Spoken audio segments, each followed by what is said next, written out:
నా ఫ్యామిలీ లైఫ్ను మొత్తం టోటల్గా కూడా గడప గడప తప్ప ప్రజల కోసం తప్ప ఏమాత్రం కూడా కనీసం ప్రజలను అనునిత్యం ప్రజలకు అందుబాటులోని చేయడం అనేది నేను చేయడం జరిగింది.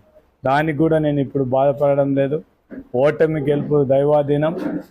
నేను ఒకటే నా నియోజకవర్గం నుండి ప్రజలకు, నా నాయకులకు, నా కార్యకర్తలకు నేను ఒకటే విజ్ఞప్తి చేస్తున్నాను. రాంభూపాల్ రెడ్డి ఎప్పుడూ మీకోసం ఖచ్చితంగా పనిచేస్తాడు, మీకోసం అందుబాటులో ఉంటాడు. కార్యకర్తలకు, నాయకులకు అందరికీ కూడా అందుబాటులో ఉంటాం. ఖచ్చితంగా మీరు ఎవరు కూడా మీరేం ఫీల్ కావాల్సిన అవసరం లేనే లేదు. ఖచ్చితంగా మీకోసం పనిచేస్తామని నేను వాళ్ళకందరికీ కూడా విజ్ఞప్తి చేస్తూ, నేను కొన్ని పేపర్ వాళ్లకు నేను ఒకటే విజ్ఞప్తి చేస్తున్నాను. కొంతమంది ఈరోజు ఒక పేపర్లో చూడడం జరిగింది, ఒక పాణ్యం నియోజకవర్గంలోనే రాంభూపాల్ రెడ్డి ఓడిపోయినాడా, రాష్ట్రంలో అంతా కూడా ఓడిపోయినాడు.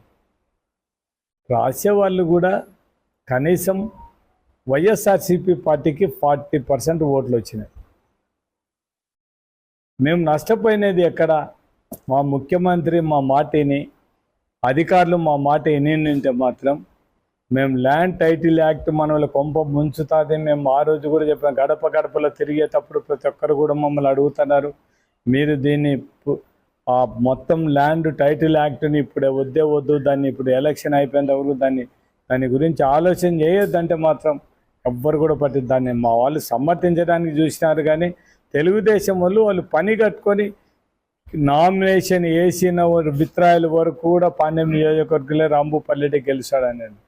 కేవలం ఈ వారం రోజులు మొత్తం 10 రోజులలో మొత్తం సీన్ మొత్తం ఈ ల్యాండ్ టైటిలింగ్లో ఒకటి బాగా దెబ్బపడింది. మాకు పట్టు అనుకునే గ్రామీణ ప్రాంతాల్లో ఉండే మా లీడర్లమ్మడి తిరిగిన రైతులు కూడా వాళ్ళ భూములు పోతాయని భయపడి వీళ్ళు చెప్పే మాటలకైతేనేం ఇంకొకటైతే బుక్కుల మీద ఫోటోలు ఉన్నాయి, ఇవన్నీ మీకోసం, మీ ఫోటోలు వేసుకున్నారో అవి వెళ్ళి ఎక్కడైనా ఇవి తాకట్టు పెట్టచ్చు అని చెప్పారు. చాలామంది లేడీస్ చెప్పడం జరుగుతుంది. ఇంట్లో ఉండేటోళ్ళు ఎవరైనా వాళ్ళకి ఎవరికి ఓటేసినామంటే వైభవం మా భూములు గుంజుకోవడానికి భయపడి మేము తెలుగుదేశానికి ఓటేసినామని చెప్పడం జరుగుతుంది. అంటే అంత పరిస్థితి మేము మా చేతులారుగా మమ్మల్ని ఎవరు ఓడగొట్టలే. మేము కొన్ని తప్పుదారులు చేయడం వల్లనే మేము ఓడిపోయినాం తప్ప ఏదో వాళ్ళు. దాంతోపాటు ఇసుక పాలసీ ఒకటి కూడా మాకు అది ఒక పెద్ద మైనస్. టౌన్లో ఉండే గౌండాలు కానీ వీళ్ళందరూ కూడా కూలీలు పనిచేసే వాళ్ళు కానీ వీళ్ళందరూ కూడా టోటల్గా వాళ్ళందరూ కూడా దీని ప్రాబ్లం. అది కూడా ఒక రెండోది మైనస్ పాయింట్. మూడోది మందుబాబులు అంతా కూడా ఎక్కడ కూడా ఏ రాజకీయ పార్టీ కానీ మేము మందు దండిగా ఇస్తాం, మీరు మంచి మందు తాగండి, మీ సంసారాలలో పోగొట్టుకొని చెప్పే నాయకులు ఎవరిని చూడలేం కదా. ఇప్పుడు కొత్తగా మనం చూడడం జరిగింది, మీకు మందు ఇచ్చేస్తాము, నాణ్యమైన మందు ఇస్తాం, తక్కువ రేటుకి ఇస్తాం, బాగా తాగండి అని చెప్పే నాయకులు మనం అందరం చూస్తున్నాం. కాబట్టి ఇప్పుడు అదే ఒకటి. మూడు ఇంకా లేడీస్కు మాత్రం మేము ఆ రోజే చెప్పడం జరిగింది, మొత్తం మనం కూడా లేడీస్కి ఉచిత బస్సు ప్రయాణం ఇచ్చేస్తామని చెప్పడం జరిగింది. 1,00,000 రూపాయలు రైతులు రుణమాఫీ చేస్తామని చెప్పినంటే ఈరోజు మా పరిస్థితి ఇట్లా ఉండేది కాదు. కానీ మా ముఖ్యమంత్రి ఆలోచన చేసింది ఒకటే, లేని డబ్బుల కోసం మనం ఏ విధంగా ప్రజలను మోసం చేస్తాం, మనము ఎలక్షన్లో మాట చెప్పినది ప్రతి ఒక్కటి నెరవేర్చాలనేదే జగన్మోహన్ రెడ్డి ఉద్దేశం. అందుకే మాటలు మనం ఉండే ఈ రాష్ట్ర ఆర్థిక పరిస్థితి ఇంకా మనం చేయలేమనే ఉద్దేశంతోనే ఎంతవరకు చేయడానికి అవకాశం ఉందే అదొకటి చేయడం. మా మేనిఫెస్టో పాత మేనిఫెస్టో ఇది తింటే ఏం లేవు, వాళ్ళు ఇచ్చే దాంట్లో దండిగా ఉండాలనే ఉద్దేశంతోనే ప్రజలందరూ కూడా ఇంటింటికి ప్రతి లేడీస్ ఆలోచన చేసేది ఏముంది, ఇంట్లో ఎంతమంది పిల్లలు ఉండరు అంత అమ్మఒడి వస్తుందని వాళ్ళు ఆలోచన. దాంతోపాటు 18 ఏళ్ళు పైన ఉండే వాళ్ళకి అందరికీ కూడా నెలకు 1,500 ఇవన్నీ క్యాలిక్యులేట్ చేసుకోవడం జరిగింది. కాబట్టి ఈరోజు ఈ పరిస్థితి మేము అందరం కూడా ఈరోజు ఒకటే మేము మా ప్రజలకు అందరికీ కూడా విజ్ఞప్తి, మీరేం అధైర్యపడాల్సిన అవసరం లేదు.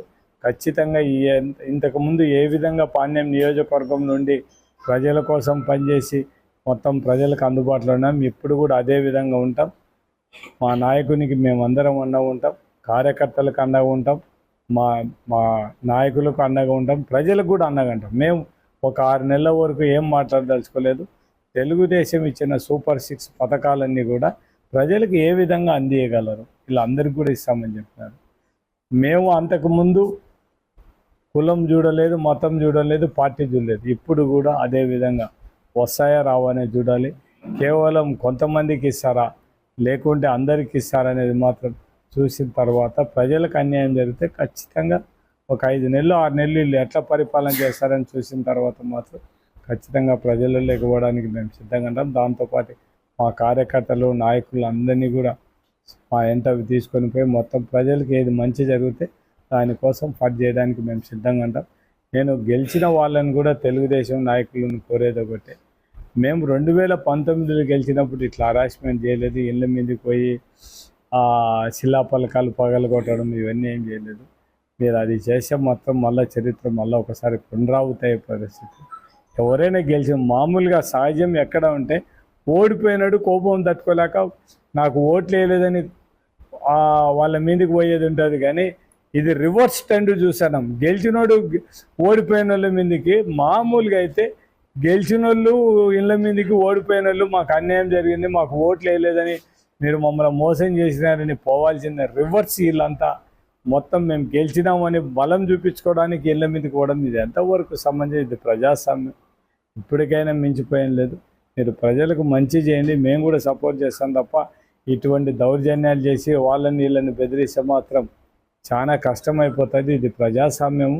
మీరు గెలిచినారు రైట్, మీరు ప్రజలకు పని చేయండి. మేము కూడా మీరు గెలిచినందుకు మిమ్మల్ని అభినందిస్తాము. మేము ఏ కారణాలతో ఓడిపోయినామో అవన్నీ దాని గురించి మాట్లాడాల్సిన అవసరం మాకు లేదు. మీరు ఒకవేళ మేమేదో మీరు చెప్పిన మాటలన్నీ ప్రజలు ఓట్లు వేసినారు అనుకునే దానికి మాకేం అభ్యంతరం ఏం లేదు. మీరు గెలిచినారు, ప్రజలకు మంచి